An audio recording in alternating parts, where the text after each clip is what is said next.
Patuloy nating kinikilala ang ating mga kababayan sa larangan ng public service.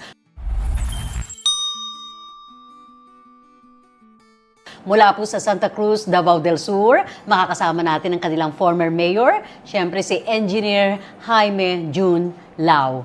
Jaime o Jun, tama ba? Yes po. Mayor, welcome sa ating Bantayaw CW program. Kumusta ka? Ayos lang po ma'am. Sa viewers po natin, Madigar Alo, Kaniyo Langon, isa po akong honorary member sa Bagubo, Tagabawa Tribe. Ibig po sabihin ng Dato Kasarigan, pinagkakatiwalaan po ako sa mga katutubo po natin ng mga Bagubo, Tagabawa Tribe. Uy, congratulations. Eh di, ang tawag ko pala dapat sa'yo, Dato Engineer Mayor Jun. Yes po, ma'am Susan. Haba. Okay, bakit ka? Engineer ka eh. Yes So, after graduation, nag-board ka agad, naging licensed engineer? Yes po. And pinanaktis mo naman agad yun. Pinaktis po kasi yung sa family po namin na business is engaged naman po sa construction business. Yun din ang naging reason bakit siya nang kinuha mong kurso. Yes po, tama po ma'am Susan. So, inhinyero ka na, engineer ka na, bago ka nagplano o nag-ambisyon na tumakbo as mayor. And nanalo ka naman. Nag-umpisa po ako ma'am Susan sa councilor. Nag-councilor First term ka po. muna. Oo. Okay. After ng councilor, nag-first term din ako ng vice mayor hanggang umabot po sa posisyon na mayor. Oh, so 3 years yun. Yes po. 6 na taon, tapos on the 7th year, Yes saka po. ka nag-mayor. Yes po, tama po. Okay, bakit ka na linya sa public service? Yung sa hindi po ako sa politics noon kasi engaged naman po tayo sa mga social responsibility sa barangay.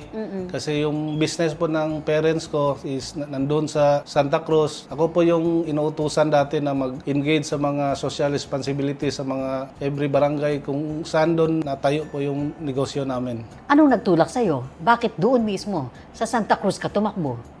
Ang nagtulak po sa akin nung sa mga social responsibility ko po sa mga barangay, tapos nakita ko yung mga ano talaga yung pangangailangan ng mga nasa mababa na mga tao, tapos Kasi nakakasama mo sila eh. Yes po, Oo. personal po talaga ko na nakasama sila, tapos nakita ko talaga yung needs talaga nila na dapat i-address, kaya naisipan ko na i-whole barangay na po yung 18 barangays na pagsisilbihan kasi kaya naman po natin sa sa nakakaya natin. Pero Mayor June, that time, since may business naman kayo na naipasok pa dyan sa Santa Cruz, may livelihood kayo na dinala para sa mga tao doon. Yes po, mga kasi residente. part po yon sa social responsibility ng isang company.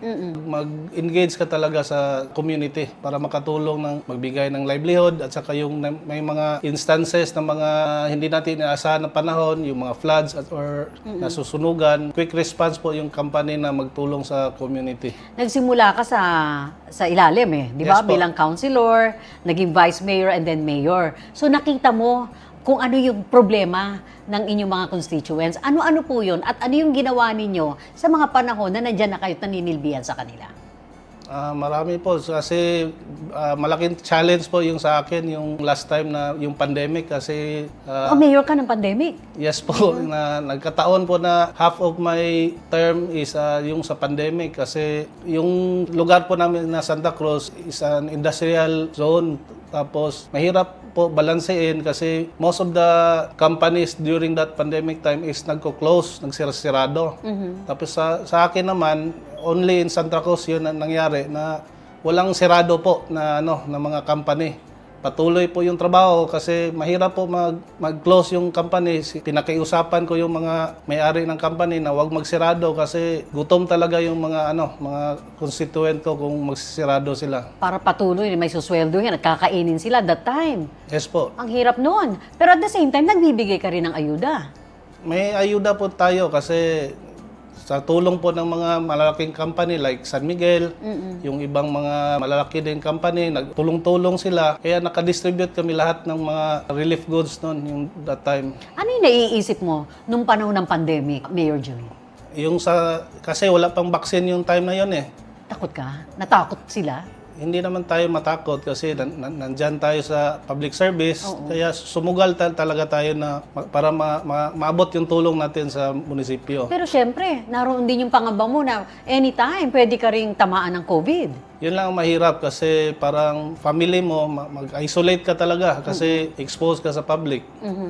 May time po ba na nagkasintomas ka na and feeling mo may COVID ka na nga? Yun nga, kasi konting ubo lang, parang maparanoid ka na during that time. Mag-isolate ka talaga kaya para pero may mga test kit naman during that time, negative naman po tayo. Hindi naman kayo nahirapan sa pagbibigay ng bakuna? Yung umabot na yung bakuna, scheduling naman per barangay, okay naman po yung takbo. Ano po yung leksyon na natutuhan ninyo doon sa pandemya? Yung pagkakaisa, yung mga natin sa natin mga kababayan po natin na tulong-tulong po yung mga natin. Bilang isang engineer, alam mo eksakto kung ano yung kailangang itayo kasi team builder nga kayo, di ba? Yes po. Itong Team Lao, saan nakasentro ang team builder? Yung Team Lao 2025 is nakasentro po sa pag-build ng strong family at saka strong community. And bakit po doon kayo nakafocus? Kasi foundation po natin is mag-umpisa talaga sa family. Kasi kung wasak po yung family, wala talagang magandang papatutunguhan po yung family. Ano po yung experience, encounter ninyo sa pamilya, sa bawat pamilya nung kayo ay namumuno bilang mayor? Alam mo, Ma'am Susan, during my time, I'm proud to say na drug-free talaga yung Santa Cruz. Sa 18 barangays, Wow, congratulations! Ano nangyari? Bakit?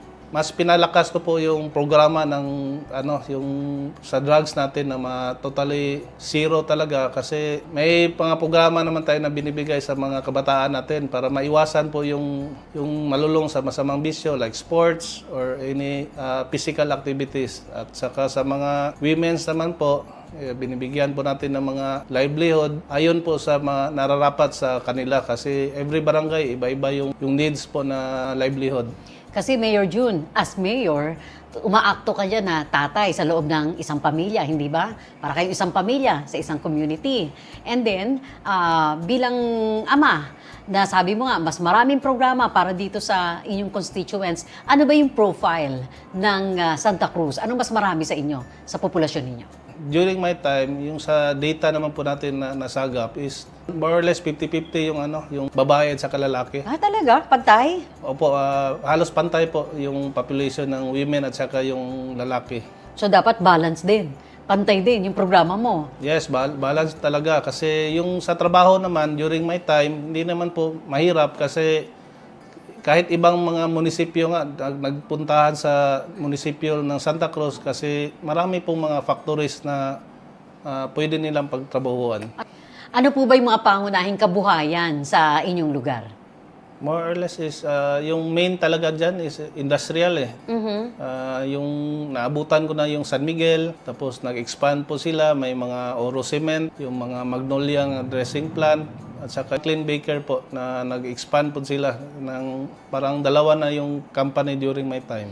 Kung ganyan po karaming kumpanya pala meron dyan, so ibig sabihin may kabuhayan, may livelihood yung inyong constituents. Yes, tama po Ma'am Susan. Na short pa nga kami ng tao kaya yung ibang mga munisipyo nagsilapitan na po sa Santa Cruz para mag-apply ng trabaho. Ganun, short pa kayo ng tao. Totoo po yan, Ma'am Susan. Okay. Pati po ang mga kababaihan, sumabak na rin sa paghahanap buhay? Yes, may open naman po yung mga company sa priority nila mga babae din.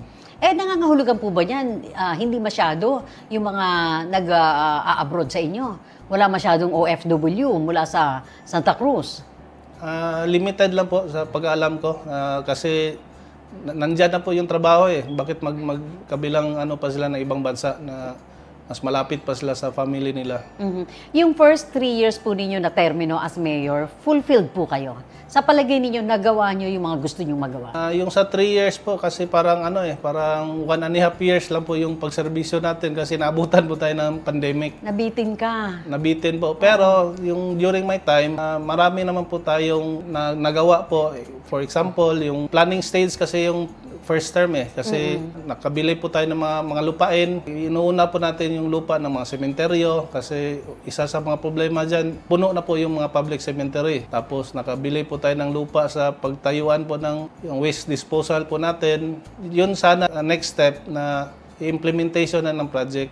Okay, so kung nabitin kayo dun sa first term po ninyo as mayor, ngayon na gusto nyo magbalik, and this time, kasama pa si Mr. Jaime Lau, ang inyong father, paano po ninyo itutuloy o nais pa na mas mapalakas yung mga programang ito? Yes po, nabanggit po ninyo yung tandem natin ng father and son. Yun po, ipapagtuloy po natin yung progresibong Santa Cruz kasi nandyan na po yung mga plano, nandyan na yung lupa na nabili na po ng munisipyo. Yung pag-implement na lang talaga ng project para maibigay po natin yung serbisyo para sa mga tao. So kailangan ng gobyerno ang pera? Opo, kailangan po talaga ng pera ng gobyerno in terms sa pag-collection ng mga taxes para maibigay po natin na serbisyo po sa mga kababayan po natin.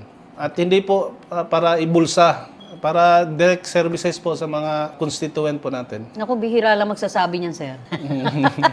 Mahirap magbulsa. Oo nga. Okay. Sino si Jaime Lau Jr.? Muli po, magpakilala kayo. Nagbabalik sa Santa Cruz, sa Davao del Sur. Go ahead, sir. Ito po si Jaime Junlao. Muli po, magsama-sama po tayo para sa progresibong Santa Cruz. Saan po ninyo na nandito lang po kami. Yung father ko po, si Jaime Lau, at ako po, yung lingkod, si Junlao. Ipagpatuloy po natin kung ano yung nasimulan, yung progresibong Santa Cruz. Ayan, so thank you very much, Mr. Lau, Mayor Jun Lau, Yes po. sa pagbibigay daan din dito sa ating programa. At saka syempre, nagpapasalamat naman ang Bantay OCW Foundation dito sa inyong grupo, sa inyong pamilya, sa patuloy na pagsuporta sa ating mga OFW saan man sa mundo. Hanggang sa muli, sir. Thank you po, Ma'am Susan. Thank you very much. Si Datu, si Engineer, si Mayor. Mayor Jun Lau ng Santa Cruz, Davao del Sur para sa espesyal na edisyon ng inyong Bantay OCW dito po sa OFN. Ito po ang inyong Overseas Filipino Network. Ako po si Susan K.